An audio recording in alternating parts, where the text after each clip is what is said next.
Welcome back, ladies and gentlemen, to Bell to Bell with Bobby Blaze. I am your host, Professor Jeremy Vilmur, and joining us now is a man who still occasionally dials 8675309 just to see what Jenny's up to, Bobby Blaze. Woo, mercy mama. Let's do it, daddy. I come rolling into Memphis, TWA. Tell all the ladies, handsome Jimmy's on the way. You know, I'm a rocker and a roller, a little funky too. I was raised by a gypsy. You know, handsome's cool. I was born in New York City, San Francisco town. Tell all the women, handsome Jimmy's on the prowl. Whoa, whoa, have mercy. Have mercy, daddy. Let's do it. What's going on, Professor? We're going somewhere today special to me. Mofo. Yeah. Memphis, Tennessee. Well, it was watching Memphis is where you fell in love with wrestling, right? Yes, sure was, man. Watching the old wrestling. Yeah. Watching old Memphis. Because, I mean, that's like what, paragraph number 2 in Pin Me Pay Me, you know? Yeah. My brother come running out telling me something was on TV. I had to see it, man. And, the tail end of the Memphis tape was going off. And he was trying to explain to me what it was. And I was pro wrestling. I know that much, you know.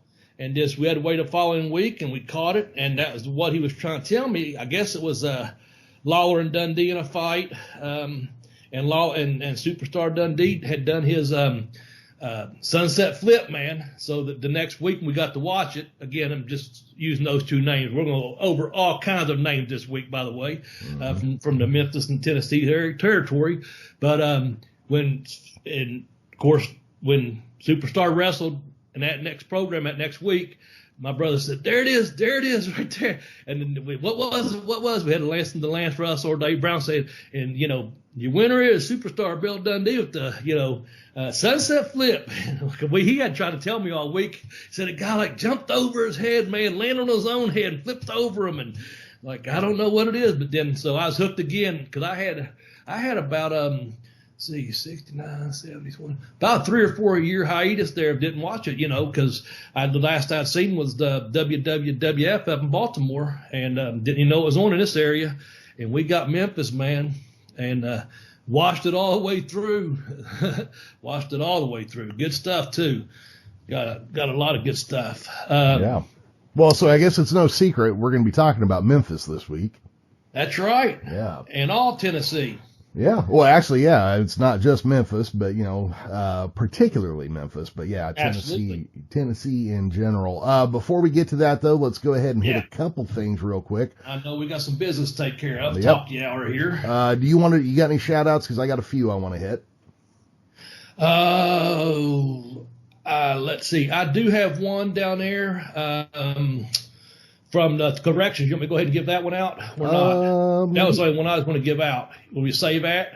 Yeah, I mean, you could do that now, or we could save it and do it as its own thing. I mean, that's up to you. Go ahead and do your shout outs. All right, yeah. So I'm not doing any in particular person, but I did want to give a shout out to a handful of cities that are in our top listener group. So Ashland, Kentucky, Lexington, Kentucky. Thank you very much for tuning in. San Jose, California, Chula Vista, and Manteca, California. Awesome. Manteca's not far from me. The other ones are a little bit further away.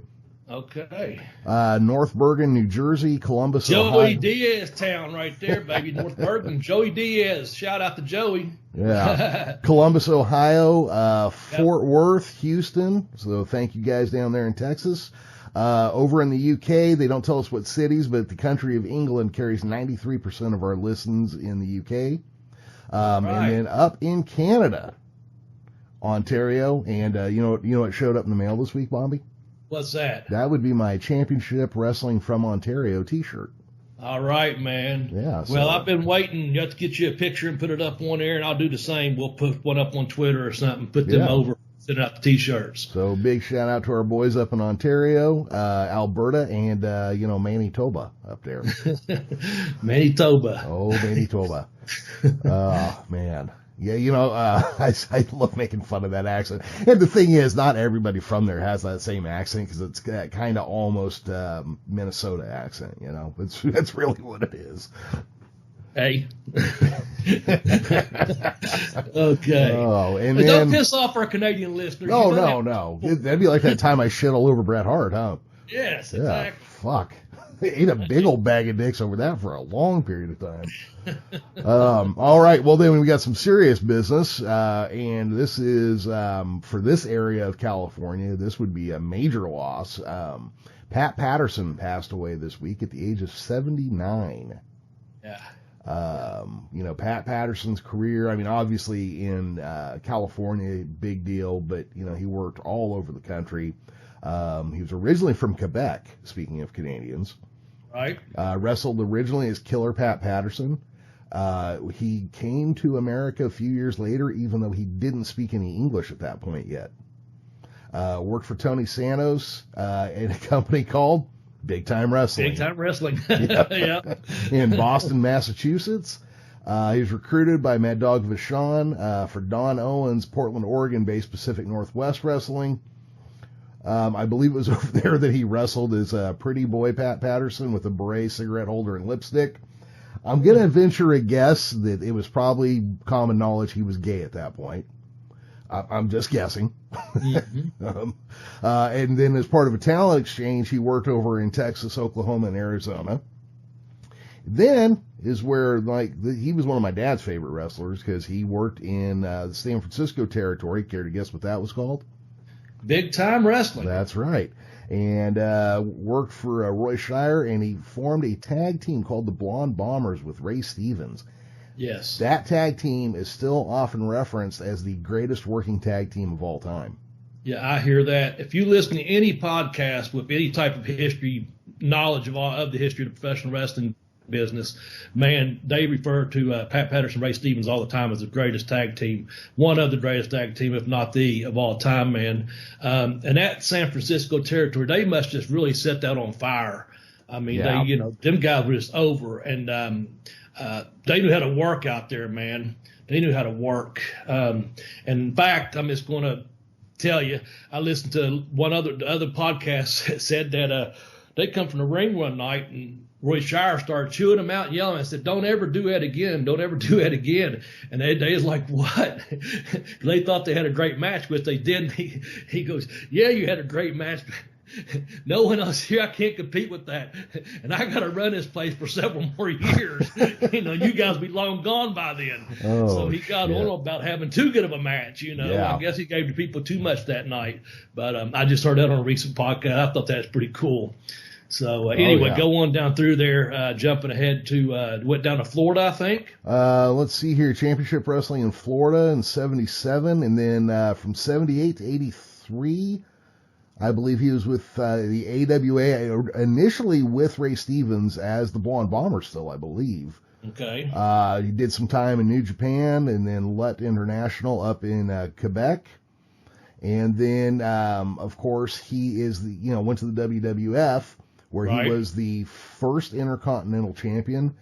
He was the North American Champion, and then in a completely real and not made up tournament or match down in Rio de Janeiro, he unified the North American Championship with the South American Championship to become the first Intercontinental Champion in a completely real and non-kayfabe match, I might add. I just want to point that out. Yeah. He was the creator of the Royal Rumble. He is often credited as the first openly gay, well-known openly gay professional wrestler. Now, I do question that one because I know for a fact my dad never knew that Pat Patterson was gay, so I don't know how open that was, but... I don't know either. I know maybe amongst a few of the boys, at that time, but I'm thinking that's kept pretty kayfabe, I would imagine. Even after he got to the WWF, maybe it became more open there just from some things that took place there. But once again, I had a guy stop me at the store the morning he passed away and said, "Did I see that Pat Patterson passed away?" And I said, "Yes." And it's an older gentleman. Mm-hmm. And I said, "Yes, I did." I said, "In fact," I read it off the WWE site because I thought they'd done such a really nice write-up of him. I said it didn't look like they kept too much out of it. And he said something about, "I saw it on CNN and you know what? they said he was gay. They didn't have to do that. And he goes, because it doesn't really matter, does it? And I go, no. I go, it's just the fact that, everyone pretty much knew he was. I think it is important that, things are more accepted now. We're standing across the aisle from each other, just talking. I said, nowadays, it doesn't really matter that much. But back in his time, that was stuff that was kept in the closet, Yep. And this guy does some wrestling announcing around town, so he's not some just goof or a mark. He was just confused and saying, why did he have to bring out on mainstream television when the news now saying, I think it's common knowledge now, maybe not back then, Yeah. Oh, well, let me tell you, the reason I think it is important, no, it shouldn't be a thing, but right, the reason it mattered. The reason it could be important is there could be a gay kid out there who wants to be a pro wrestler but doesn't feel like he'd fit in or something. Now, I know that's not the case so much now, but I'm sure that it happened in the past where somebody felt like, they wanted to do that job, but nobody would accept them or whatever, blah, blah, blah. Yeah, sure. That's why it's important. That's why representation is important. That's the only reason I bring it up, because it really doesn't change his wrestling at all. Right. It's, except that one character he played. It had nothing to do with his career, yeah. And then, of course, I believe I got notes from Bret Hart is one of the people who has said that he was in one of the greatest tag teams of all time.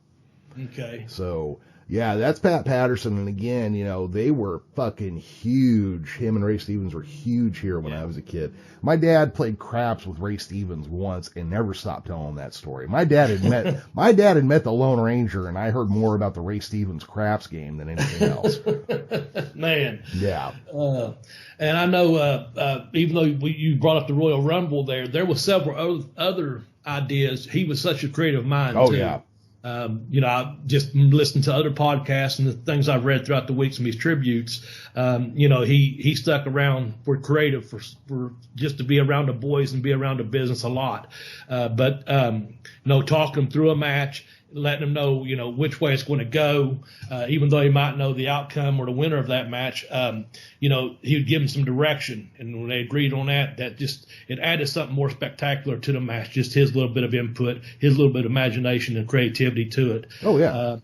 And so that's pretty cool, man. That's pretty cool. May Pat Patterson rest in peace, Oh, yeah, great. When he had he was almost 80, so that's a good run. He had a really long, prolific career. I mean, obviously when his body couldn't do the wrestling anymore, he stuck around in creative forever. And, he's just one of those guys that, when he was behind the scenes, the problem I think I have is that a lot of people are going to remember him as the Goon Squad, and that's not what his career should be, Right. No. Well, I think some younger people may, that tuned in at that particular time, that's what they may, remember him as, but that's far from who he was. Yeah. Long ways. The one thing, his partner, Louis, I'll just kind of bring it up. I guess they were together since the early 60s. And so I have to, I think ask Admiral there too, to be with the same person. Oh, yeah. Now, most marriages, don't last a lifetime like that, Yeah. And these guys, so apparently spent the entire lifetime as adults together. I admire and respect that, man. So, no, that's what they say. They were together for 40 years. Yeah. That's incredible. That's a long time to spend with somebody else. As soon as this COVID's over, I'm going to try to spend about 40 minutes with someone, you know? Oh, Jesus Christ, yeah. Now, but 40 years with the same partner, man, that's incredible. Yep. Well, it's, I can say these things now. Marriage isn't a word, it's a sentence. Damn. Yeah. You're out here shooting, man. Yeah, well, I pat myself on the back all the time for getting 20 years. That's a long fucking time, Yeah, it is, man. Yeah. So yeah, I mean that's he had a great long career. He was with the same partner forever. I mean, pretty much I would say probably had a pretty fulfilling life. Yeah, I think so. Yeah. I think so, man. All right. Oh, let's move on here. I think this is where I was going to drop back in with, we had, you call them correction and notes, and I think of them just more as notes, from a couple episodes back. Gentleman got a hold of us there, Kevin Barnett at Beard Dog 2020. Thank you.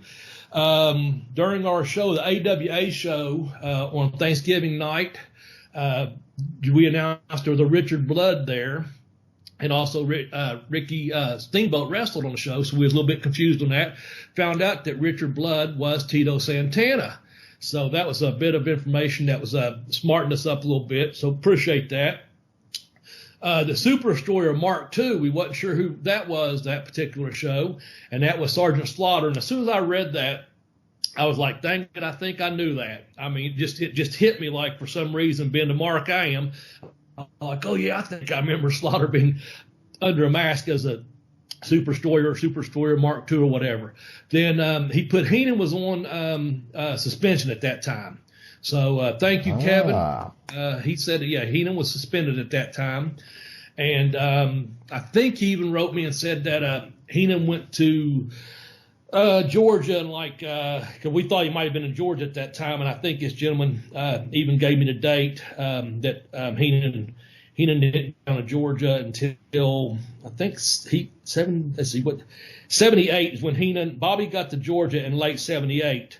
So yeah, we were doing Thanksgiving of 78. So if he was suspended, he could have been on his way to Georgia at that time. Yep. Just putting that out there. Yep, so. That could very well be. Yeah, I was baffled by the Richard Blood thing, and then I don't know if it was the same guy. Somebody got a hold of me on Facebook with pretty much everything you said there, so I have to assume I needed to go look up the name, and I didn't, so, whatever. But if not, I'll give you a shout-out next week. But, okay, so they told Ricky Steamboat, hey, you can't wrestle under the name Richard Blood. Then they tell Tito Santana, hey, you're going to wrestle as Richard Blood? What the fuck is that? Is that like whack-a-mole? What the fuck, I don't know, but I'm also wondering when Tito went down to Texas to work, when we done Texas back then, I'm just wondering if we missed something, if he worked any as Richard Blood down there or not. Because we knew he used his real name, then he used Tito Santana a little bit when we talked about Texas a few weeks back, but I don't recall him using Richard Blood there. So it makes me go along with what your questioning is. When he gets to the AWA, you got Ricky Steamboat. Hey, you can't use Ricky Steamboat or Richard Blood. You got to use your gimmick name because we got a guy Richard Blood, or how that works. Yeah, whatever. That's just odd. That's really strange. Yeah. And then real quick before we jump into the show, I wanted to share a little story with you real quick, Bobby. So Thanksgiving night, I apparently tied one on. Because I woke up 2 days later and a 6-month supply of Rogaine showed up at my apartment.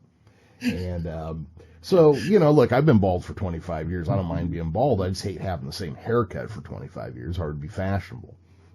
But I don't know that this shit works, right? So I've been taking it to work and secretly putting it on my coworker's head. So now, if he sprouts hair in 6 months, then I'm going to try it out. But, I realized that because of this, I want to be a practical joker at the next level. So what I'm really waiting for is them to develop an at-home gene splicing kit. Because then what I'm going to do is go around and say you fall asleep at the party first. I'm going to splice your genes and I'm going to put taste buds in your asshole, and your whole fucking life is going to be ruined. That's the kind of practical joke I want to pull. That's hardcore, man, especially around Christmas time. Yeah, Jeez. Well, you know. Well, you need to get someone, take your little cell phone there at the office and just kind of, nonchalantly take a picture of his head every couple of days and just enlarge it and see if you can see anything sprouting, man. That's kind of the plan here. I figure, this is like a control group in a laboratory, so I can kind of see, what's going to happen. Yeah. Okay. Anything else you want to add before we move on to the show? No, I think that pretty much shoots my wad right there, doesn't it? Okay, I think so. I'm just going to put this out there as kind of as a disclaimer. I think this is going to be a great show. I do. I really do. A lot of history here. We just want you to realize that, we're talking about Tennessee territory that promoted matches for over a 75-year period pretty much. We're going to try to keep the stories, great and keep them alive and let the people as past that keep them as a part of history, as we like to do on this podcast. We do that through and through, So we're going to be talking again mostly about Memphis. We're talking about the whole Tennessee territory. We're going to bring up several names. We're going to miss a few. We're going to miss a lot probably because it's going to be hard to do in just a 1 hour podcast. But we're going to give you a brief history like we always do, and also want to talk about some of the towns and cities that the Tennessee throughout the Tennessee area went to, because there's even other states involved. We're just going to try to do our best with that, and hope you enjoy the show, man. Why don't you start us off here, Professor, with the Nick Gulas and Roy Welch in the NWA Mid-America. Well, that kind of covers it. So back in the 1940s, NWA Mid-America is what it would eventually become, but Nick Gulas and Roy Welch founded the Tennessee Territory. I guess it was Tennessee, Kentucky, and Alabama was the area that it covered. Is that correct? Yes. Yeah. Yes. So, they had quite a bit of space there. Now, as a quick aside, I'm starting to develop the rules for a drinking game for Bell to Bell with Bobby Blaze. And so far, two of the ones I've come up with is every time we mention a Welch, you have to take a shot. And every time we find a company called Big Time Wrestling, you have to take a shot. Oh, that could be fun. Yeah, that could be. So that area ran, let's see here. Yeah. Tennessee, our Kentucky. Good friend, I was just going to say, our good friend Ron Fuller Welch is his grandfather up here, Roy Welch, and then we're going to talk a little bit about his father, Buddy Welch, too, in here. So there's your 3 quick shots if you're playing along with that game. I'm going to hear a little bit, once we go through this, I'm going to go over a map. I have a map that's going to talk a little bit about what Jeremy's talking about, what towns and cities and how they spread out and divided out and things like that. Yeah. So go ahead. Well, from 53 to 74, John Kazana promoted the Knoxville area. Joe Gunther promoted the Birmingham area from 1940 till sometime in the 70s. We're not really sure.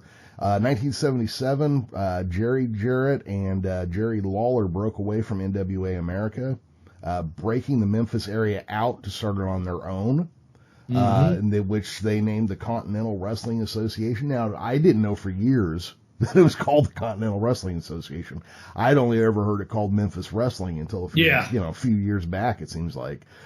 Mid-America, which was the original promotion, stopped promoting sometime in 1981. The CWA took over most of their territory and their championships at that point. So that kind of gives us the quick background on the area there. Yeah. Bobby, any important high spots that I missed there? No, I don't think so. Like I said, just mention those names at this point in the broadcast. Nick Gulas and Roy Welch's name, that's pretty much where we're at. Up until you wanted to go number 10 here, we're going to bring up Nick Gulas and go into a little bit of detail about him, and then we'll jump into some Jarrett stuff, and then we'll jump into dividing these out into who ran what. How's that? Yeah, it sounds good. So, again, so people know, and I'll probably not reference this again going forward, but we originally, when we kind of hit our flow on this show, we were doing like a top 10 show pretty much every week. Yeah. And while we've kept the format and the structure, we don't really do a top 10 anymore. We just kind of do 10 talking points that I keep the notes that way because I have fun naming the talking points. Not so much this number 10, which is Nick Gulas, nepotism at its worst / the fracturing of the territory. So, Bobby, what was going on with Nick Gulas that pissed everybody off? He, we've talked about the Von Erichs, and the Von Erichs having a lot of talent and getting pushed, and rightfully so, as promoter sons. I want to bring this up. I brought that up for a reason, and I'll get back to the Gulas. My brother and I talked about this too with, drawing a blank, Bobby, spit it out. Greg Gagne. So I want to say this, Vern, pushed Greg, but also I don't think Greg, my brother and I has kind of gotten a little bit of discussion about this. I don't want to discredit Greg Gagne in his career because, he was about 6'3" and was 220 and was built pretty good and wrestled pretty good. I just don't know that he was into it. He obviously wasn't on the level of his father was, plus all the talented guys he had to wrestle with, So I think his talents, he liked going to the shows and being part of the matches and stuff, but I think he also realized he wasn't as talented as some of the other talented with him. But he realized he had a part on the show and could handle his part on the show. I think he understood that. We talked about that match that took place on Thanksgiving in '78. With that said, like you said, the Freebirds got their just due. Greg probably took his career as far as he could with it, but Nick had a son named George, and George was regularly booked over established, more talented guys. It's no secret. He didn't pay his dues, and he just he was getting pushed in main events, and I don't want to discredit his wrestling ability, but it looked like he had limited wrestling ability with a limited amount of physical skill, too, with the body type he presented, if you ever seen pictures of him. But that caused the problem because people started getting hot about it. The fans could see it, too. But Jarrett had invested a large sum of money into what he thought would be about 10% of the promotion, but he later learned that Gulas had tricked him to paying, and I heard this before, of buying an option to pay less, by which time the option had already expired. And so that's when Jarrett decided to go on his own. But there was just a lot of heat there, I guess, from George or Nick Gulas pushing his son George and putting him in main events and going over on people he shouldn't have been going over on, if you will. So that's just nepotism, poor booking, whatever you want to call it, playing favorites or what have you. So does that sum it up pretty much? What's it? Yeah. I know you put him with Bobby Eaton. I've heard Bobby Eaton talk about him, and Bobby has nothing to say bad about anyone, but he just, pretty much said he just didn't get it. He just didn't really get it. Oh, yeah. Well, look, like look, you can tell. Yeah. Okay. So I'm not a wrestler, so I try not to be overly critical, but I'm a long time watcher of wrestling product. And you can tell when you're watching a match where a guy who is not believable as the winner in that particular match gets the win. Yeah. And if you're regularly doing that, look, fans can smell bullshit, man. It's, they can see it, they can smell it, they know when it's going on. And when they're being fed it, not only are you going to piss the fans off, but if you've got talent that you're holding down, you're going to piss them off. It's just like, lots of people fell into this. Gagne did it, Watts did it, Gulas did it. But in this case, between pushing his son in an unbelievable fashion, and then basically just fucking Jarrett. Yeah. It cost him a big chunk of his market. And that's when Jarrett, or that was probably the straw that broke the camel's back, and that's when the Jerrys decided they were going to pick up and go. Yep. Well, with that being said, there's money in those tables. How about that? I like this talking point here. Back in the day, Memphis was known for the gimmick tables. Just going to give some credit to where credit due. This history lesson is part of his book, Jim Cornette's book, that is called Rags, Paper, and Pins, the Merchandising of Memphis Wrestling. So Jarrett becomes a wrestler, but I'll get to that in just a second. So Memphis Wrestling was known for the gimmick tables. And I remember when I was in Smoky Mountain and Ricky and Robert and the boys smartening me up to the gimmick wars. But anyway, back in the Gulas Welch promotion, they had a program called Slamagram. And a guy by the name of Jerry Jarrett sold them for 5 cents for the promotion. So you can see how long ago Jerry Jarrett was involved in professional wrestling. So Jarrett became a professional wrestler himself. And his mom, Christine, and Jeremy, I know you got a few things to say about her. I guess she was known as Teeny to her friends because she had a huge part to do with the Memphis territory. But at this point, she just suggested to Jerry that he should take some pictures and sell for himself for some extra income. At this point, no one had done that. They just had the programs. So he took a picture with his horse, Third Q. And he said he sold over 1,000 of those pictures through time, But others followed suit, and they realized now that they were in the picture marketing business. And that's kind of where they started the gimmick tables down in Memphis territory.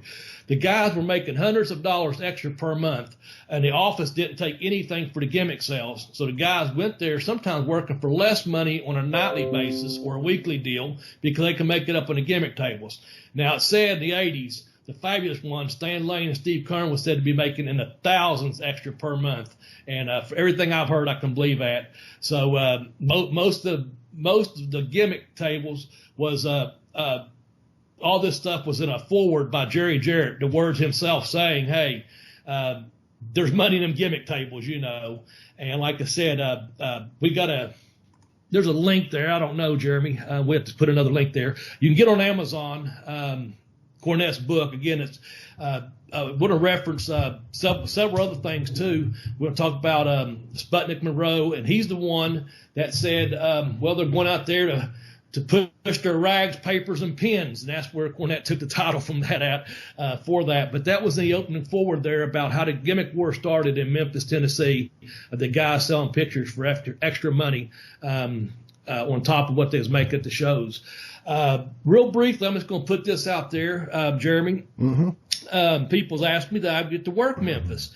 And I did not go out to work for the Memphis territory. I had two different times I could have. Maybe I should have, maybe I shouldn't have. The first time I was in Florida, I was wrestling down there. I was living with my brother and lifting every day and getting to go train at the Malenko's every couple of days. And the gym I worked out in, another name you're going to hear, Robert Foyle. Robert Foyle was down there. He was the colonel then. That's four shots. There you go, working for WCW. Well, he worked out the same gym as my brother and myself. There was the Bushwhackers, a lot of different guys down there. And then over at the Sportatorium, I was working over there every Tuesday night, and I got to know Pat Tanaka a little bit. And anyway, between Robert asking me and Pat asking me, you know, would you want to go to Memphis? Because basically they were saying guys were starving up there. And I really wasn't ready, probably. I could have went at that time, but lack of confidence, I probably just, you know, I was more comfortable staying there to school and working for Florida and work with the guys I knew to work. I had another deal up in Canada, and also I knew I had to do one more tour up there, and also I knew I was in talking with Cornette at that point. So I didn't really push it, but Robert, you know, had mentioned it to me as Tanaka had. And again, I don't think I was ready then. I think I made the best decision. Now, another time, back when Smoky Mountain, I was already in Smoky Mountain Wrestling, and this is the time I may or should have. I talked to Robert Gibson, and I talked to Tracy Smothers about this, and Tracy had a place out there in Nashville, and I was even thinking about renting a place off of him because it got pretty serious. Cornette was going to give me about 3 or 4 months off, and I was talking to Randy Hales. And Randy had said, you know, Bobby, if you want to come over, we'll work into the program. This is back when they was doing the Smoky Mountain USWA war back and forth, East versus West. So they was doing business with each other. But once again, the payoff over there in Memphis, I'd seen a couple of guys, you know, had told me about some of the payoffs they was getting, that you really have to live on the gimmick money, you know. And some of the loops, you know, if you're not staying in Nashville, and I was just, you know, I had just gotten married within a year or so of that time, and I really didn't want to be, you know, staying too far, 8 hours from home, let alone 4 hours while I was already on the road, you know, not making excuses, just saying it. Randy Hale and I both talked about it, and I just said, you know, maybe right now it's not my best interest, Randy. He said, you'll kill it. And his assurance to me was, you'll kill it in gimmicks, Bobby. You'll make it out there, believe me. And I was just more insecure about, I'd like to have some of that guaranteed money. And he told me, like, one night, it was a 40-night town. He told me some layouts, you know. Now, this town, you know, Mondays you'll make probably $100 in Memphis. You know, Tuesday you might make 40 and a little, you know, just give me a little bit low down what my salary could be.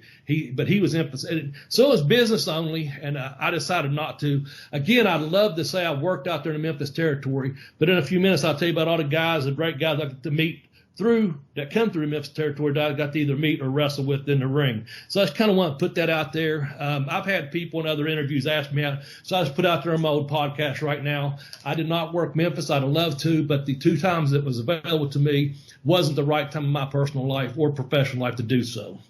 So yes, I'm going to spit it back to you and tell you, go to Memphis Heat, Jeremy. All right. Watch that movie.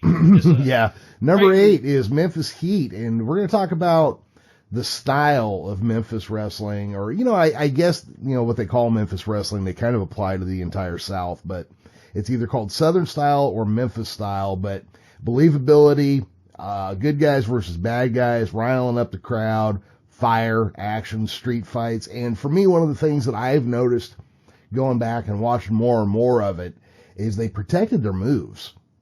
They really protected their moves there. You know, if that pile driver wasn't fired every match, it was saved for big matches, cage matches, shit like that. Yeah. Well, it causes cancer, so I guess you can't use it that often. Yeah. And then also there's the story, Memphis Heat. It's about 2 hours long, come out a couple years ago. I could not find my copy. I did have a copy. Shane Storm, if you're listening, send me another copy of that, Memphis Heat. I watched it 2 times in a row when I first got it. It's a, it's got about everyone that come through Memphis territory, and it's got about oldest footage as you can get off of there. It's got, the Fargos. It's got just everything done, detailing about how you walk in any place down there, and when it was so over, you didn't buy a drink ever. You was just over. They're being at the right time at the right time. Elvis is there, the music is there, and wrestling was there. All at the right time, man. It's just for it to really explode when it did. In the 70s and 80s like it did. So. It's another little documentary is what I want to say. Is more of a documentary than a movie, but it's really, really good. I think it's been out a couple years now, but it's called Memphis Heat. Anyone can find a copy of that. Excuse me. There's only it was on YouTube at one time. They took it down. There's only little 2 and 3 minute promos from it that get it over right now on YouTube. I did check. If anyone finds it though, put it back up there. I'd like to see it. But that Memphis style, man, nothing like it. I'll tell you what, I loved it, man. I loved it. It's really good stuff. So let me ask you something about that though. So because I know I went from obviously I watched the San Francisco stuff when I was young, like really young, on TV, and then next I found WWF, but after that I found the NWA, and I much preferred the Southern style wrestling. What do you think about the actual in-ring wrestling stands out so much? Because I don't know if I can always put my finger on it, because definitely in Memphis there was some goofy shit along with their believable stuff, Yeah, well, I think it's this. I think the NWA had the actual in-ring wrestling, wrestling, back and forth, chain wrestling, angles, that meant, going to different directions. The Memphis, to me, it was wild. There was more punching, kicking, eye gouging. There was some wrestling, but it wasn't so much. You didn't go in there and see a lot of chain wrestling every week or anything like that. It was just the style of that brawling. You might see Lawler throwing fire one week. During promos, people would come out during other people's promos on TV, live TV, and take them to the ring and start something right there, and go back and forth, and set up the angle for the following weeks at town. So I'd say the biggest difference is.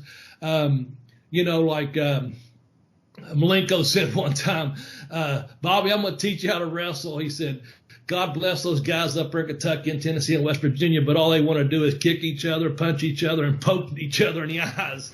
He said, I'm going to teach you how to wrestle. I'm like, yes, sir, So I think the biggest difference was, again, NWA in the ring, you had, all those great performers. You might just want to poke an eye or, do some, cheating and some things like that. But in Memphis, they took it to the extreme to where, Jerry Lawler kicks Terry Funk in a no fans match, and Funk's got a board in his hand and pokes in the eye, to, like I said, Bockwinkel coming to town and having, different title changes that did or did not take place. They had the gimmick matches, they brought people in that drew big houses, and you just went with that style. It was just that brawling, some wrestling and brawling and believability. I think that's the three things were different, that you didn't have the brawling as much in New York or the NWA. You didn't have the cartoonism as you did in the WWF there, because it was more realistic, because that's the believability of the Memphis style. Just like again with that in the NWA, you had that believability of them. Just more punching and gouging probably, and angles, being more specific angles with gimmicks and stuff, and maybe not getting, you turn on NWA, nothing wrong with all these products that you watch. Same thing with New York back then. Probably squash matches went pretty quick, Memphis usually had a couple of competitive matches on their program each week that drew you in that, you wanted to go buy a ticket that night to see, who's wrestling who. You could tell some guys were going to get beat, of course, on the undercard, but for the most part, you had, competitive matches each week. When I say that, established guys that were in that territory got those matches, weren't on there getting squished. I mean, some guys went on and got beat every week. That's obvious, but also they were a part of that territory that was getting wins outside of the TV, So, any other questions about that? It's a great question, by the way. Yeah, I just, I kind of wanted to level into that a little bit because, I mean, I know what it was. I think I know what it was that I liked about it, but, I was going to say, because you say the believability, and then a fucking mummy comes out, so it's not, you know what I mean? There's things. Yeah. And, so I just kind of wanted to see if you had an answer for it. But yeah. Well, they had Frankenstein come out down here in Memphis at one point, yeah, I don't know, man. I just think it's like Dundee said, right time, right place, I forgot who. Frankie was in the box. Like you said, there was a mummy there, just like there was in Smokey. But hell, they had a mummy in Mexico, you know, mummy in Brazil. I don't know. I don't discredit any of them companies for that. It's just, I think you just maybe ran out of a creative idea, or you needed to do something because that's what the promoter needed to be done, or the owners needed to be done or wanted it to be done. So yeah, I think the believability outweighs all the skepticism of that, Yeah, it could very well be. So, anyway. Yeah, like Lord Humongous, which look, some of my favorite movies are the Mad Max series, specifically the Road Warrior, which Lord Humongous is the villain in. But the other day I saw a picture of Ron Fuller standing next to Lord Humongous, and Ron Fuller's like half a foot again taller than the guy, and he's also wearing a hat, so that adds 4 or 5 inches. And then you're like, yeah, it's Lord not quite so humongous there, isn't it? Yeah. Oh, man. Well, we want to talk about some talent, okay? Okay.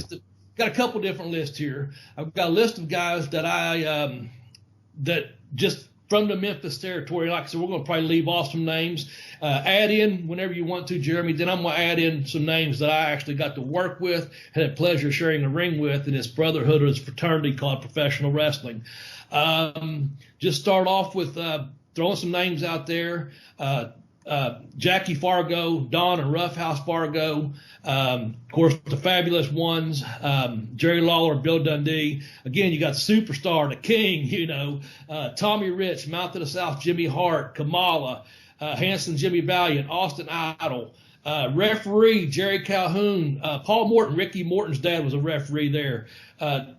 Terry Funk come through there, Jeff Jarrett, Ricky and Robert Gibson.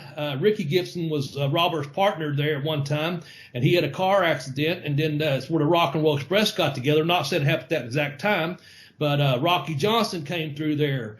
Joe LeDuc, Eddie Marlin, Tommy and Eddie Gilbert, Lynn Rossi, Toji Yamamoto, Bobby Eaton, of course, Andy Kaufman, we're going to talk about a little bit.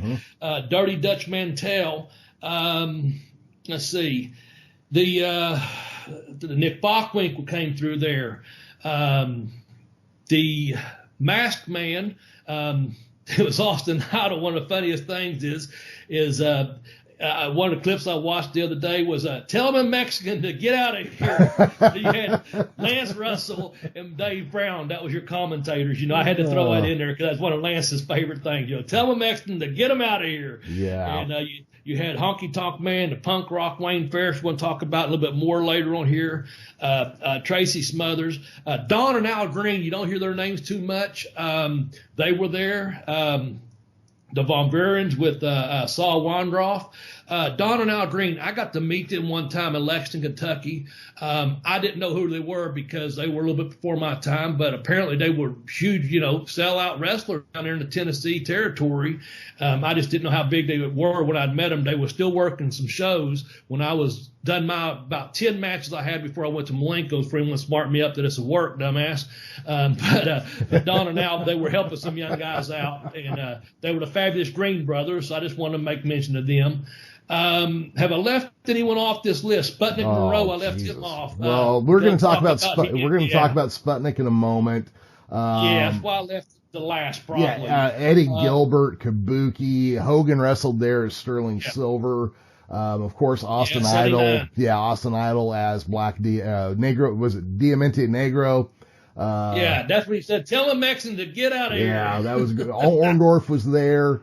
Ellering. I'm just kind of picking names. Joe LeDuc. Okay, so when I was first catching some of the stuff that I didn't get to watch back in the day, on Amazon when they put that all up for streaming. Mm-hmm. One of the first times I see Joe LeDuc come out for an interview, right? And he's got his lumberjack gear and everything and his really thick French Canadian accents going. And he pulls his beanie cap off and he has pre-scored his forehead. So as the cap comes off, he's already started bleeding. Oh, God. And, somebody says something, they call him crazy, like Lance Russell, oh, you're crazy or something. And, oh, I'm not crazy, I am insane. And I'm like, that fucking guy saved that line for like 6 weeks, waiting. The next time somebody calls me crazy, I have the perfect comeback. Yes, I do. But I also wanted to kind of hit some tag teams real quick too. Yeah. The Freebirds wrestled there when it was just Terry and Michael Hayes. Michael. Yep. And there's one routine that was goofy as shit. It's not as good as rolling around on the floor because Bill Mercer touched your van, but it's headed up there where they got a towel over Michael Hayes' face. Because he's too pretty for the audience to look at. Too pretty, yes, yeah, of course. Too pretty for the audience to look at. And Terry takes the towel off, and man, Terry Gordy, he had some physical mannerisms that are just fucking solid gold to watch when he's being interviewed. Yeah. The way he kind of hunches his body down, and I always Baby Huey. Yeah, and I always think he was probably just trying to stay in frame because he was so goddamn big, But that bit was funnier than shit. The Sheepherders were there, the Stud Stable, which was Cactus Jack and Gary Young, Zambui Express, the Nightmares, Ken Wayne and Danny Davis, the Nasty Boys were there, the Moondogs, Rex and Spot were there. The Midnight Rockers went through there. The Midnight Rockers were created by Vern Gagne because he was trying to capture the heat of the Rock and Roll Express and the Midnight Express. So he just kind of jammed their names together, He's like, we'll just have them both. But what if they listened to country rock instead? Vern was cutting edge, if nothing else. Yeah. The Fantastics, the Fabulous Ones, the Dirty White Boys, and I did want to bring up that Memphis had their own blonde bombers. Yep. Larry Latham and Wayne Ferris. Wayne Ferris, who would go on to become the Honky Tonk Man eventually. So they had some great tag teams down there as well as single competition. Of course, Tennessee one point was a tag team market. Yeah. Like I said, I had Don and Al Green down there, the Fargo brothers. Mm-hmm. I was just going to throw you out a drinking thing here real quick, too. Jackie Fargo versus Herb Welch. Back in a program, 2 out of 3 falls.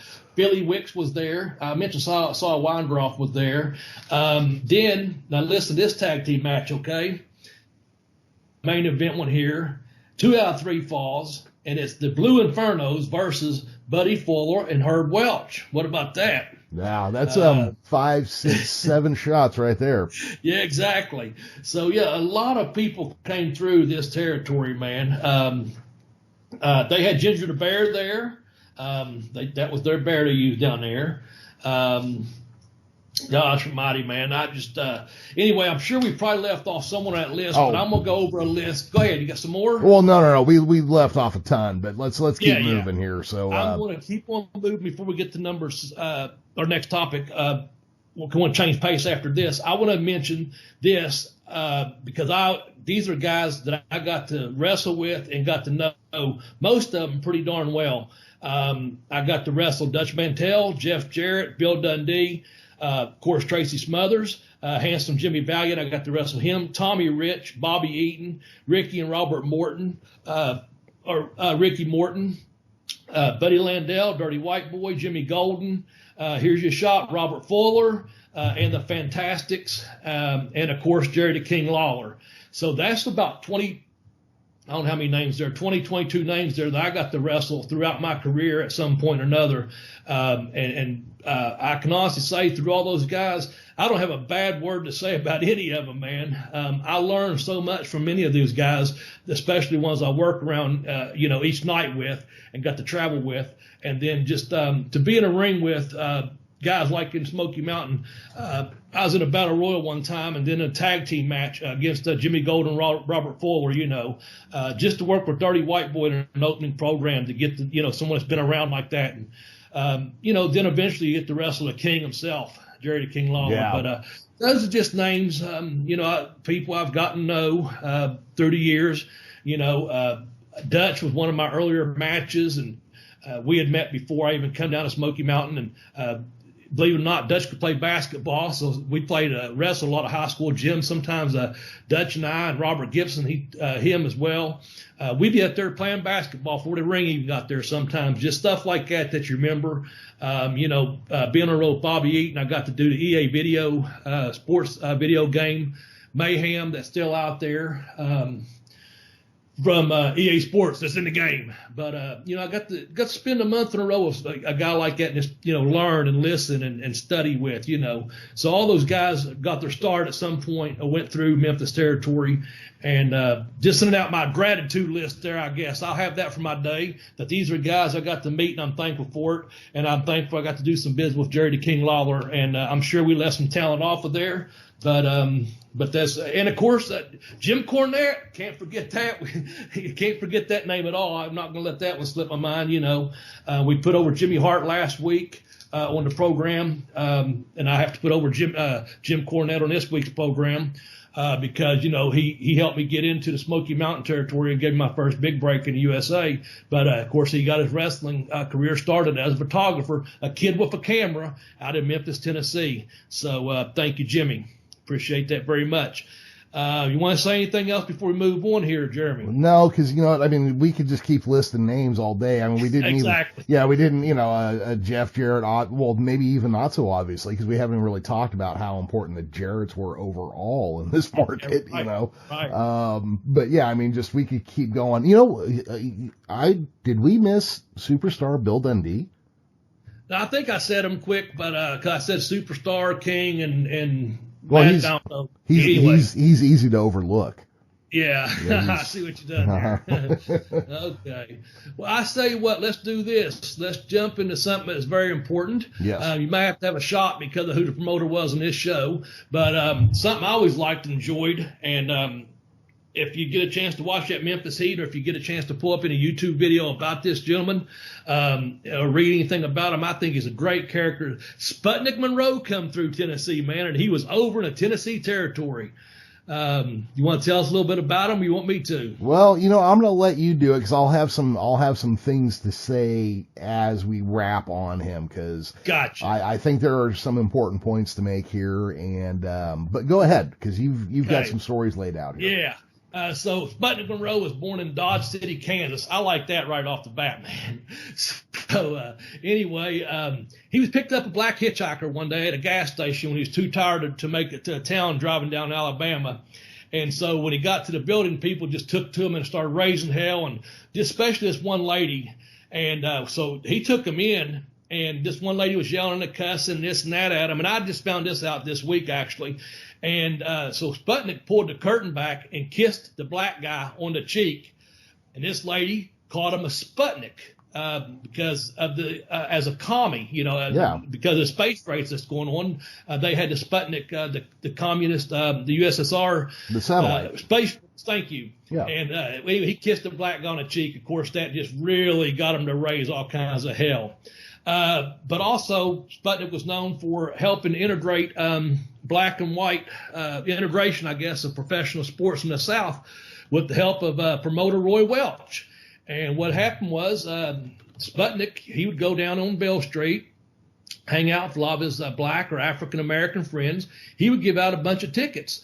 And so when it come to the matches on Ellis Auditorium on a Monday night, they noticed that the black section was full, But the white section in the bottom and all the ringside, there was still a lot of open seats down there that could have been filled, but they weren't being at that particular time.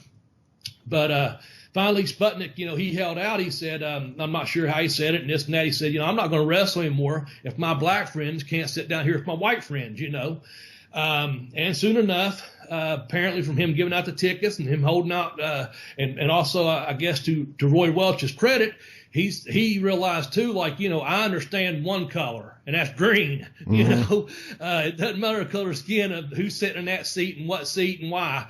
As long as they're in a seat, I'm getting green coming through the door.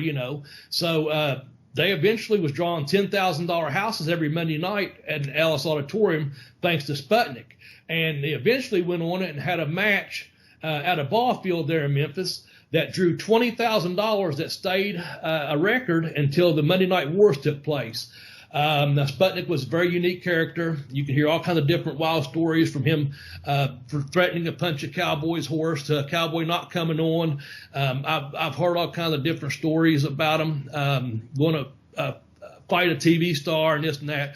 But he's probably best known for going down on Bill Street, and just not only could blacks not go to where white people could drink, sometimes whites weren't allowed to go and, be around the black people where they drink in black bars. But Sputnik would do it, okay?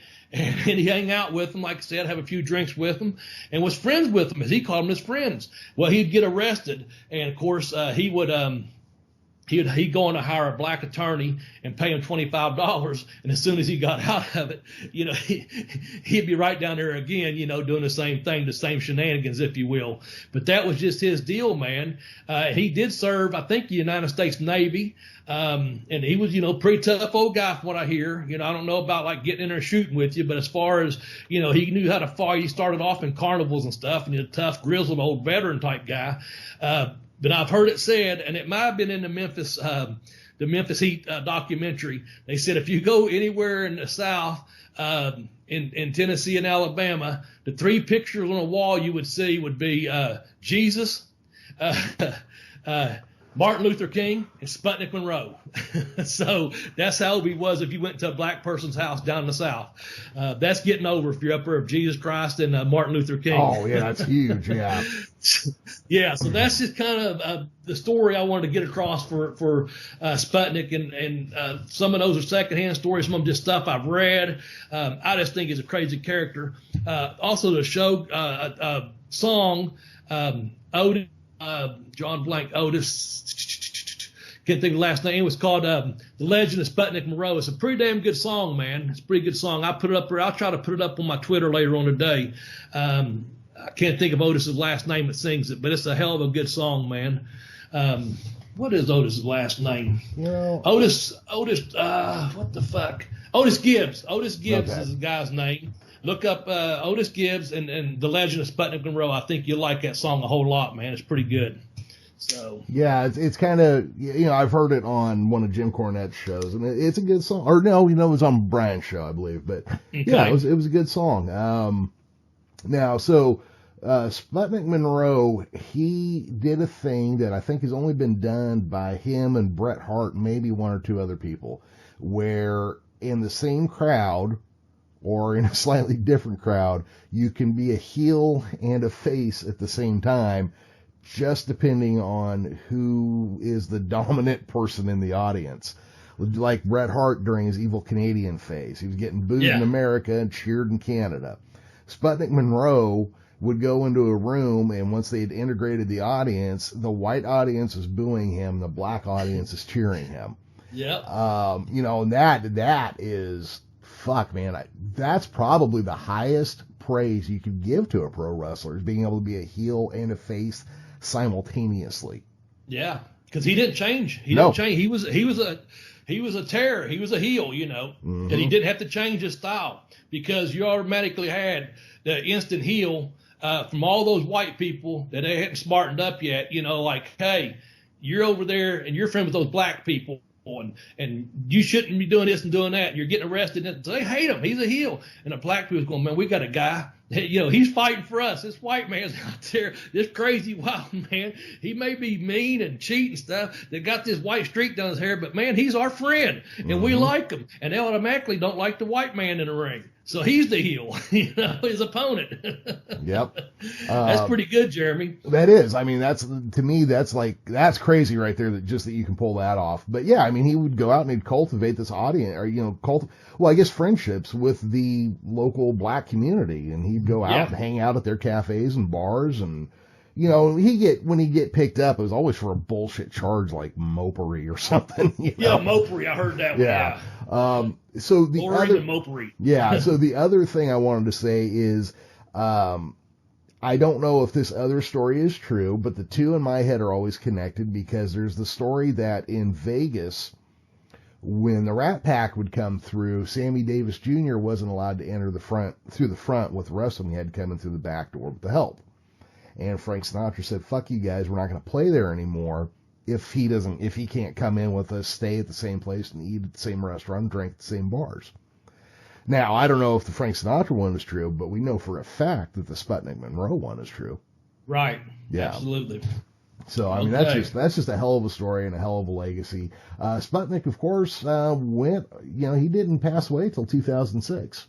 Yeah. So I think he lived to be 78, 79 years old. Yeah, he was with us fairly recently. So, and I guess there's a movie stuck in development hell about him. So whoever's working on that, fucking find somebody with a small budget and get it made, because I'd love to see it. I would, if you're out there, I think it was being around 2007, they started writing some scripts, and it's for HBO.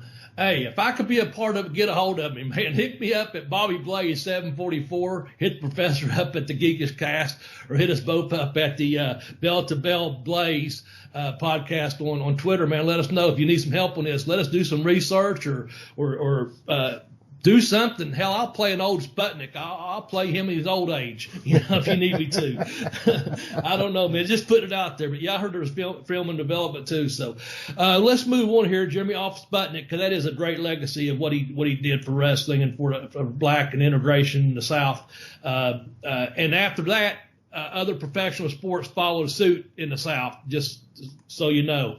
That says a whole lot there. I mentioned this map I have, and that's not some big treasure map, okay? But I've got this map, and I'm going to tell you, we were talking about Memphis Wrestling, or Tennessee Wrestling, and it's divided out. It's going to be pretty easy for you folks to follow me. I'm just going to throw some different things out there. On the Memphis end of wrestling, some of the towns they went to, of course, was Memphis, Tupelo, Mississippi, Jackson, Tennessee, Jonesboro, Arkansas, Fort Girardi, Missouri, Evansville, Louisville, and Kentucky, Lexington, Kentucky, okay? Mm-hmm. Those were the towns that pretty much the Memphis end of the town ran. Over on the Nashville end, where they ran Nashville and Bowling Green. Bowling Green, Kentucky is about 35 miles above Nashville, Tennessee. They ran Chattanooga, Tennessee, down into Huntsville, Alabama, down into Birmingham, Alabama. Okay? That was your mid part. That's what Nashville. On the Knoxville end, they ran over in some of these towns I'm real familiar with.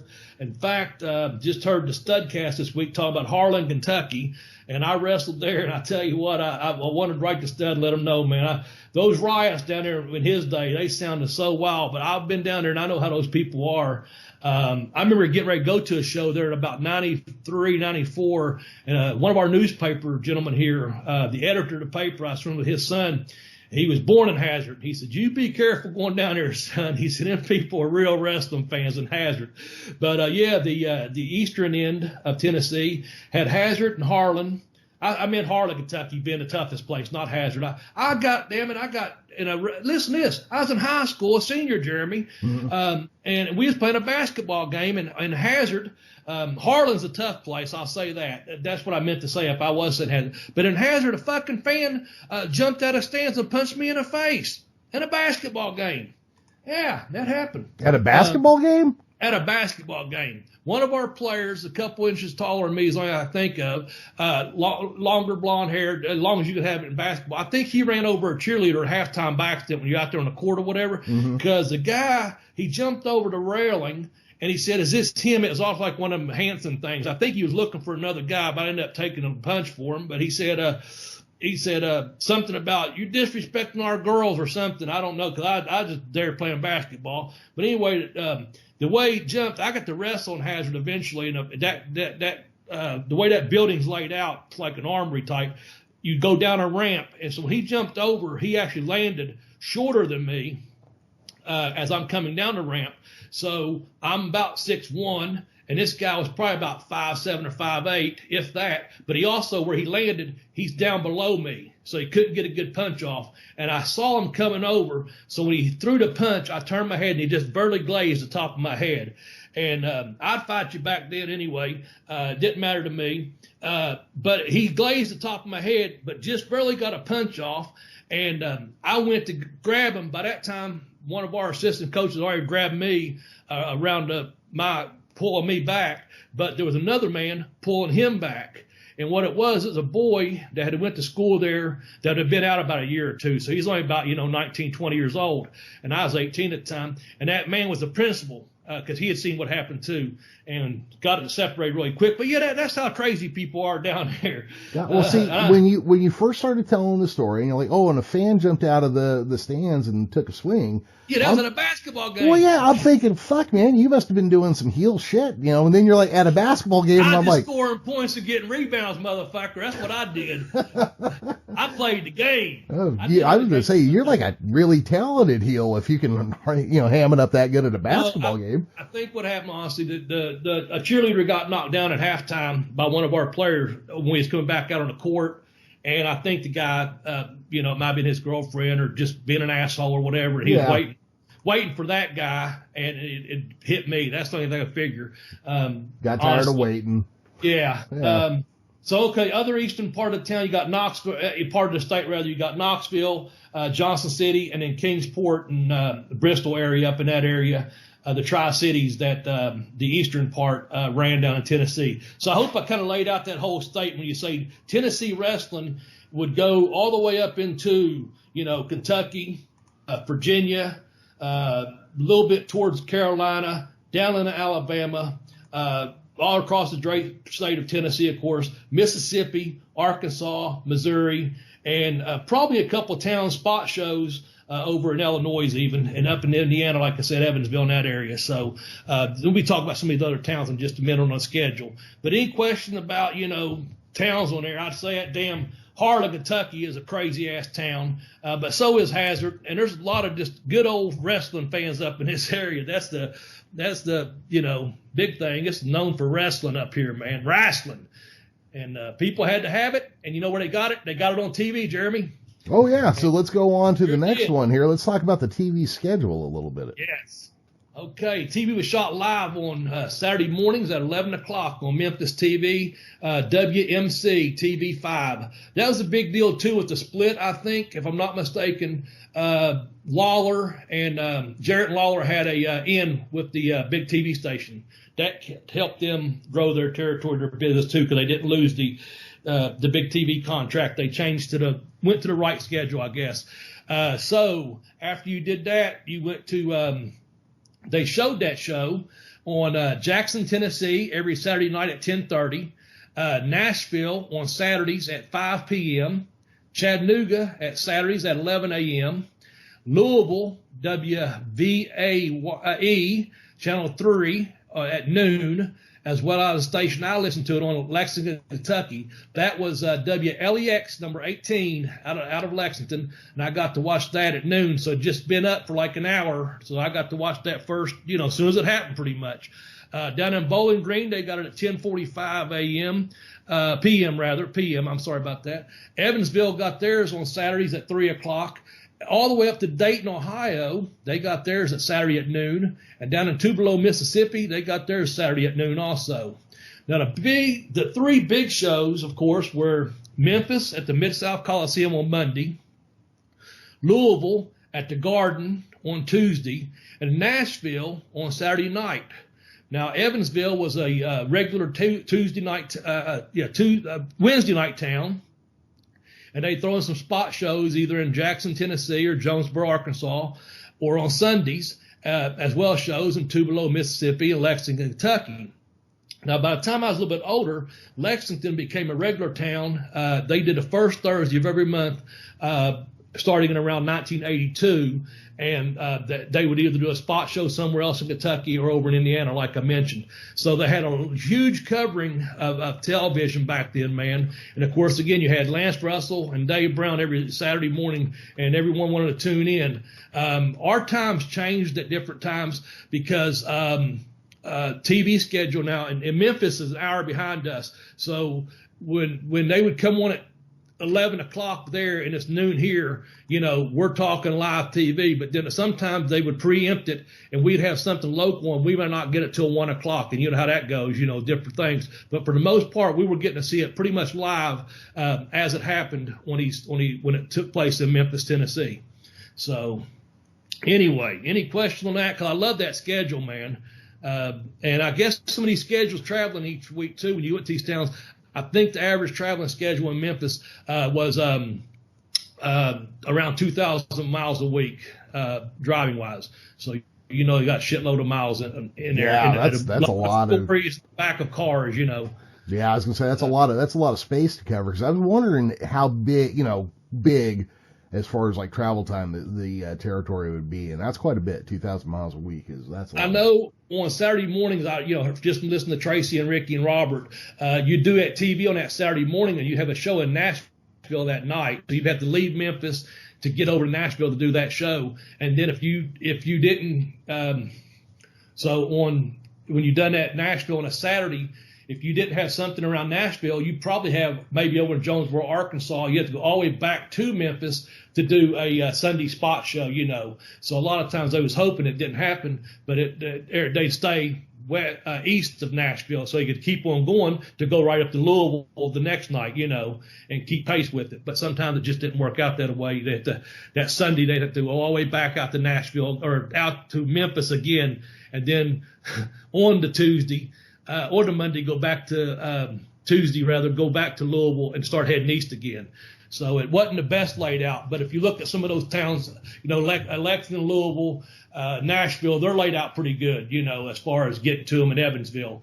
But unless you stayed out in the west part in Memphis area, your best part was to live in Nashville where you get to all of them within you could be home 6 days a week probably if you lived in Nashville. Yeah. Anyway. Well, no, it's definitely not the worst traveling I've heard of, but it's still, that's some fucking miles, man. Yeah, it's not the worst I've heard of either, yeah. but it's knocking them out, that's for damn sure. Yeah, that is. Right. Let's see here. Do I have any questions about the schedule now? I think you pretty much covered everything there. Yeah. So number 3, I've got down as shifting alliances. I like this. Yeah. You're going to smarten me up a lot. I knew about some of these, and I knew when I was involved in NWA and AWA, but take us through this lesson right here, Jeremy, because this is really shifting alliances. Take us through it. Yeah, so, I'd always found it kind of interesting because I could never figure out when certain titles were defended in Memphis, because sometimes you'd see the AWA Southern title, and sometimes you'd see an NWA title, and so I wasn't sure if they were affiliated with both at the same time or what. So, getting ready to do research for this week, I kind of came across the timeline as it's laid out. So, Gulas and Roy Welch, that's number 12, started the company in the 40s. They joined the NWA almost immediately in 1948, so they were part of the NWA from very early on. So then we'll go ahead and just fast forward to 1977, 78, right in there is when Jarrett and Jerry Lawler are like, fuck this noise, we're out. So they kind of jumped ship, and I believe they stayed with the NWA, right? Yes. Okay, and they stayed in the NWA until 1986, at which point they teamed up with Vern Gagne and kind of became a subsidiary of Gagne's AWA. That's correct. I remember that happening around 88. I was getting involved in a business, so I was paying a lot more attention that way. Yeah. Yeah. So, and at some point in there, between, what was it, the 81-ish and on, is when Gulas folded. So they pick up that territory that Gulas used to have. But they also took a lot of the titles that Nick Gulas had as well.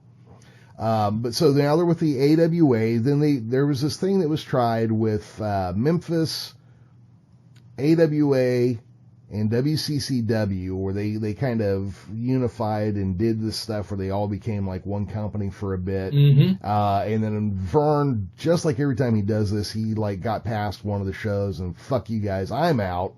So then as this goes on, now Jarrett buys what's left of WCCW from the Von Erich family and then begins to combine them into a company called USWA.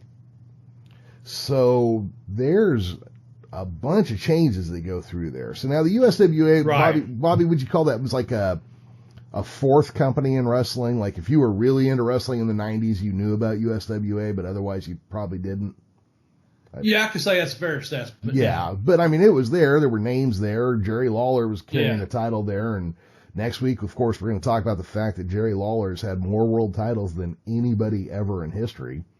But so I'm going to just list some titles off that they had through the Memphis area. And I don't even think this includes the USWA, but we'll see as I go through the titles.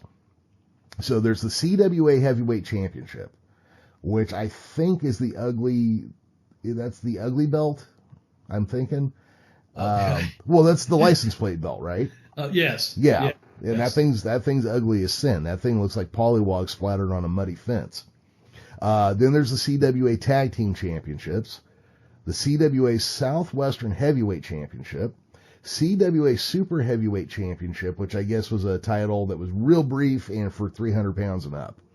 Yeah. CWA Tennessee Tag Team Champion. Now, there was only one set of champions with that, and that was Jeff Jarrett and, I think I lost it already. Jeff Jarrett and Ricky Morton were the one-time champions there. CWA World Heavyweight Championship. Oh, so those are two different titles. CWA World Tag Team Championship. NWA Mid-America Heavyweight Championship. NWA Mid-America Tag Team Championship, NWA United States Tag Team Title, NWA World Six-Man Tag Team Title, CWA/AWA International Heavyweight Championship. I believe that's probably the one that Austin Idol carried around quite a bit.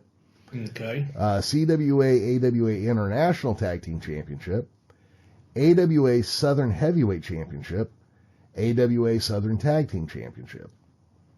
That's a lot of titles for a wrestling company. Yeah, you know? Yeah, sure is. And I think that the Southern Heavyweight title was the one they defended the most. It seemed like that was the one they were, going back and forth with. The Southern, when it was the CWA, Southern, the tag teams and all that, before they, kind of right in the middle of it all, before, like you said, it got stretched out to the USWA and before, once they was not affiliated, particularly with the NWA at that time, kind of towards the AWA time period there. There was a Southern Heavyweight title that went back and forth a little bit, I think, and that's when Lawler was going to fight Bockwinkel for the AWA Heavyweight title too. So from about 82 to about 88, those years there, I think it just fluctuated on, the Southern Heavyweight title, the Southern Tag Team titles, the Southern Junior title, things like that.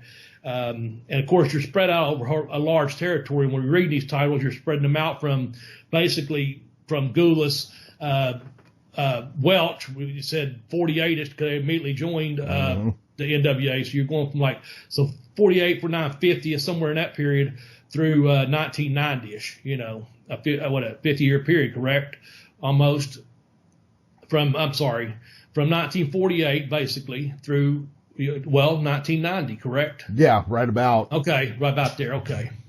So yeah, I mean, I was just thinking if they joined. I'm looking at the times thing here. If they joined in 48, I don't know immediately. Did they become a part of NWA in 48 or 49-50? I don't, somewhere around that time. But you went through the USWA being around 1989, 90. Would that be correct? Did we go much past the 90, 91-ish? No, I don't think they do, but they're USWA. They did, but yes. But it was still there in '95 because it was having the Smoky Mountain and the USWA things back and forth. I'm just thinking about these titles though. You're still talking about about a 50-year period there. Oh yeah, I mean you're Okay. 40, 45 years, I think is where. Okay. Yeah, because Okay. I would assume that Mid America probably had champions of some kind, during the period. Yeah. Okay. All right. So your favorite belts that which one? The CWA heavyweight prison belt? Well, yeah, whatever that license plate monstrosity was. Okay. That thing was shit on toast, man. Oh man. Well, I know we only got a couple more talking points here. I'll take over as first one, and you can kind of start us in on the second one, okay? Okay. We'll talk about both of them, of course.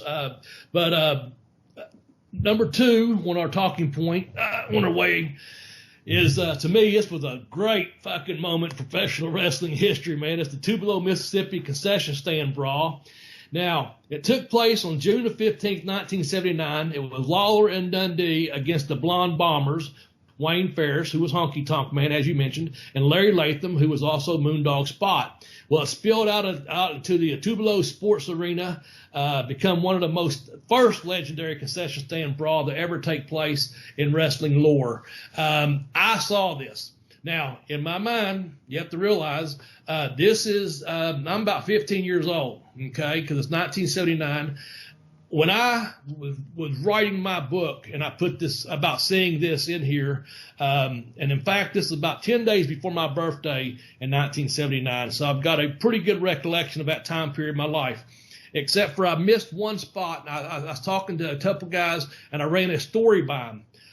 It seemed like, I remember going to school on Monday, and everyone's talking about this fucking, the Mississippi concession stand fight, Tupelo, Mississippi. Did you see the fight? But then I had to really do some rethinking.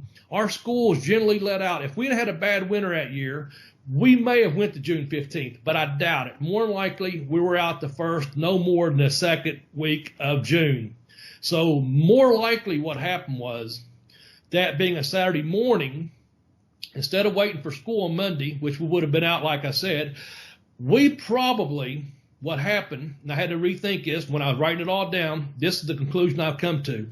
When this took place, okay, we met at the pool to play basketball, and everyone that played basketball together at the pool was big wrestling fans. So we'd wait till, noon or 1 whenever the programming went off on a Saturday, because we all had to watch our, Memphis Wrestling. Mm-hmm. So when we saw this, we gathered more likely at the pool, not the school, and all started this bullshitting and talking about, did you fucking see this, man? Did you see this? Larry, Jerry Lawler and Larry Latham, and throwing a mustard at each other, they said everything got busted up in there, all that candy bars and the food and this, that. I heard tell now since then, the only thing, because Lance, they was going out, they started off the match, if you go back and watch it, which I did the other day, they start off in a ring, and there's a beat down in the ring, and it rolls out of the ring, and they get down to the concession, and Lance is, saying, hey, let's follow this. So you think the show is going off the air, and he said, hey, we'll cover this next week if we miss any, and they actually are filming this. I later heard the only thing that was said was, don't bust the popcorn machine. Don't break the popcorn machine. That was their moneymaker there at that concession stand. I guess putting extra salt on it and selling extra soda pops, But they busted that concession stand up, man. Trash cans, tables, lids. Hell, it's throwing everything at each other, man. It was just I get excited talking about it. I did watch it again the other day. I was just excited sitting there watching it. Not probably as the first time I saw it, because I was with a couple of my buddies, but then, like I said, going to the pool, and about 7 or 8 guys that were regular fans that went to all the local shows that we knew and played ball together and stuff, just went over and was fucking just kids going berserk, like, oh my God, can you believe this, man? That's when you know it's real, Yep. That wrestling, that realism is, I guess, what I'm getting across there. So I think it's some of these things we're about, just like this next thing, man, it's just important. It's an important part of the history in wrestling. I gotta get a drink of water in Memphis, with the Memphis territory, man. I hope you like that story. I just wanted to put on that list. I know a lot of our listeners probably have already seen that. If you haven't, go out and find it. It's on YouTube, and it's worth watching, man. It's really funny. I hadn't watched it for a couple years. Like I said, I was researching a couple times and just to get my memory right. And I said, wait a minute, I couldn't went to school that day. I had to go to the swimming pool, And I was talking to one of my buddies about it, and just it's like, yeah, that had to be what happened. Went to the pool. Jeremy, I had to get a drink of water. No, I'll tell you, we got one more to go, and we're gonna have to have a cold beer tonight somewhere. Yeah, well, I've cut a deal with my doctor. I get to take a sleeping pill on the nights I don't drink because I have insomnia really bad, and that's why I started drinking in the first place. And I don't drink on the night before work, so tonight I'm going to be drinking iced tea. But okay, yeah, but on Friday I'll catch up, so it'll be okay. Okay. Yeah. All right. So number one. Now, I would say this is probably the thing that is most famous to come out of Memphis wrestling. Yeah. We touched on this a little bit last week. Yeah. With Jimmy Hart. But so, that's why I'm glad you put it number one. I don't know if you saw my side note back to you. I was thinking, that Tupelo, Mississippi, the concession stand fight, but no, this has to be more so. This took Memphis and made it a national thing.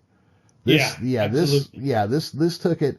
And of course I've got to put a smart ass headline on it. I'm calling it Latka Goes Intergender. So for those in our audience who are too young to remember, or maybe with our demographics, for those who have early onset dementia, Latka Gravis was a character played by Andy Kaufman on a TV show called Taxi, based on his stand-up routine called The Foreign Man. Now, Andy Kaufman was a mad genius, I think is the only way to call it, because he would go into character and never come out. He had a character named Tony Clifton that he pretended was somebody else, and then when he died, his manager took over so they could maintain the illusion that it was somebody else. Right. But Andy Kaufman, a guy who would show up and sing the Mighty Mouse theme song as part of his routine, a guy who would start reading The Great Gatsby out loud and then tell the audience to calm down because it was a very long book, starts wrestling women as part of his comedy act. And then he'd get up and he would call himself the intergender champion, say he could beat any woman. And then he'd start saying shit like, unlike the wrestling on TV, this is real. I'm really wrestling these women and I'm really winning and I can beat any of them. Which apparently Jerry Lawler did not care for. Right. And we didn't know until the late 90s whether this shit was real or not. And the only way we found out is because a movie called Man on the Moon? Man on the Moon, yeah. Yeah, it was made, and Jerry Lawler played himself, and because of that, we kind of got a little peek behind the curtain. Yeah. And they had matches, put Kaufman in a neck brace with the pile driver, and then he'd play it up. They'd go on Letterman, and you told that story a little bit last week. Yeah. So this really took Memphis and took it out national. I mean, they were showing up on national shows and continuing this story. Yeah, I think with that Man on the Moon, the commentary and some of the things I've read, I don't think Andy Kaufman's parents knew for like 10 years after the fact that Lawler and Kaufman actually was working people. They kept it that fucking kayfabe. Yep. That this is, and I think from what I hear and the little I know about it, I think that Kaufman was such a huge wrestling fan, and that was just the best territory to take that idea to. I don't know that Vince or Crockett or anyone else at that time, Vern, but certainly not Vern, I wouldn't think, would want to do that. But Tennessee with Memphis and that area, and him wanting to give back and do something for professional wrestling, because I understand he was a big fan of pro wrestling. That was the way to do it. Here's my way to give something back. And And of course, I'm sure he enjoyed the fuck out of wrestling those girls and having fun with it. Some of the footage I watched the other day, they had it, the big girl got in there, and Lawler was in her corner, was part of the angle, and she was trying to take Andy down a couple of times, man. They worked it pretty good. He got out of it, of course, and pinned her. And then some of the promos he would do, like I said, he would take a girl out by the pool, and it'd be one of Memphis's larger species, if you will, and he'd spank her and pin her and to try to dehumanize her, I guess, as a female. But everything to piss people off, man. And like you said, he pretty much a genius, thinking the mentality of it, and also like I said, talking about getting it all the way to on a Letterman show at that time, was that like 1982 or so, that really puts Memphis wrestling on the map, because everyone's like, what the fuck is going on in Memphis, man? Yeah. What's going on, because there's not a WrestleMania yet. There's a Starrcade shortly on the way. There's been not pay-per-views, what do you call those? What am I thinking about when you go? Closed circuit. Closed circuit, thank you. Had those and stuff. But this here, man, you got a little Saturday morning TV show that we just talked about for an hour or so, hitting all these markets, and then all of a sudden you're up one night watching Letterman, you're like, holy shit, this is getting mainstream media, man. These guys are for real. It's that believability again. It's that believability. Because we certainly believed it and bought every bit of it. And if you go back and watch those fucking pile drivers and stuff, I think Lawler gives them that first move, a headlock, and just takes them up and drops them. And then Kaufman's in like what appears to be, it's probably like a white sweatpants, but it looks like the long johns and just the whole gimmick, man. He's got like the old white long johns on and some wrestling boots, and the Hart's out there screaming, and Lawler's, doing his thing. I mean, it's perfect. It's perfect, man. Lotka goes intergender, but when he has to wrestle a real man like Jarrett Lawler, well, the outcome's not so good.